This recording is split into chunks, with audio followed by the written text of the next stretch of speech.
Hi friends, welcome to infinity steps. Video వచ్చేసి నా స్టైల్లో ఈజీ అండ్ తక్కువ స్పైసెస్తో చికెన్ దమ్ బిర్యానీ.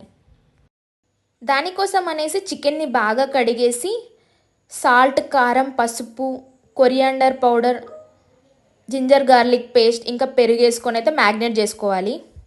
మేము మ్యాగ్నేట్ చేసే టైంకి అయితే జింజర్ గార్లిక్ పేస్ట్ లేకుండే, ఆ టైంలోనే అది ఫ్రెష్గా రెడీ అవుతుంది. అందుకే ఫస్ట్ అంతా మిక్స్ చేసేసి మళ్ళీ జింజర్ గార్లిక్ పేస్ట్ రెడీ అయిన తర్వాత మళ్ళీ ఒకసారి మిక్స్ చేసి అయితే పక్కన పెట్టేసాము. 1 to 2 hours అయితే పక్కన పెట్టాము. ఎందుకంటే ఎంత ఎక్కువ టైం ఉంటే స్పైసెస్ అంత బాగా చికెన్కి పడతాయి అనేసి. ఇంకా ప్రాసెస్ విషయానికి వస్తే రైస్ అయితే ప్రిపేర్ చేసుకోవాలి. వాటర్లో స్పైసెస్, ఆయిల్ ఇంకా సాల్ట్ వేసేసి అది బాయిల్ అయిన తర్వాత రైస్ యాడ్ చేసుకోవాలి. 70% కుక్ అవ్వనివ్వాలి. ప్యారలల్గా కర్రీ కూడా రెడీ చేసుకున్నాను. ముందుగా అయితే బ్రౌన్ ఆనియన్స్ ప్రిపేర్ చేసుకొని పక్కన పెట్టేసుకున్నా.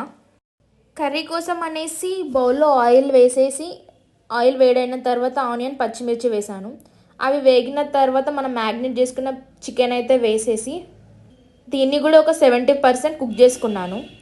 చికెన్ మ్యాగ్నేట్ చేయడం ఎక్కువసేపే పెట్టాను కాబట్టి కుక్ అవ్వడం తక్కువ టైంలోనే అయిపోతుంది.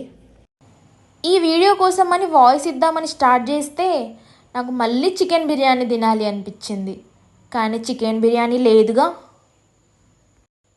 ఇక చికెన్ 70% కుక్ అయిందో లేదో చెక్ చేసుకున్న తర్వాత మన రైస్ని అయితే ఈవెన్గా యాడ్ చేసుకోవాలి చికెన్ పైన. ఇంపార్టెంట్ థింగ్ ఏంటి అంటే మనం తీసుకున్న క్వాంటిటీ ఆఫ్ రైస్కి ఇంకా చికెన్కి సరిగ్గా సెట్ అయ్యే బౌల్ని తీసుకోవాలి. లేదంటే మన చికెన్ బిర్యానీ కాస్త బిస్కెట్ అయిపోతుంది. రైస్ అంతా మంచిగా ఈవెన్గా స్ప్రెడ్ చేసుకున్న తర్వాత బ్రౌన్ ఆనియన్స్, పుదీనా, కొత్తిమీర ఇంకా గీ, లెమన్, కలర్డ్ వాటర్ అయితే యాడ్ చేసుకోవాలి. ఏది మర్చిపోకుండా అన్నీ యాడ్ చేసిన తర్వాత సిమ్లో 20 minutes పెట్టేసి అయితే దమ్ చేసుకోవాలి. మేము దమ్ చేయడానికి కోసం అనేసి ఒక ప్లేట్ పెట్టేసి దానిపైన అయితే ఒక స్టోన్ పెట్టాము. దమ్ కోసం అనేసి చపాతీ పిండితో కూడా కవర్ చేయొచ్చు, కానీ మన దాంట్లో వేస్టేజ్ ఉండకూడదు కదా, అందుకే ఇలా మేనేజ్ చేసాము. 20 minutes తర్వాత స్టవ్ ఆఫ్ చేసేసి 10 minutes అయితే పక్కన పెట్టేసేయాలి. తర్వాత ఇంకేముంది, తినేయడమే కదా.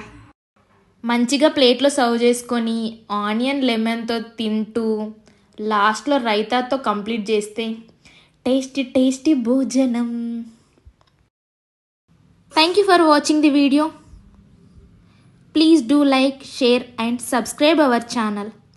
Subscribe చేసుకొని ఎంకరేజ్ చేయొచ్చు కదా.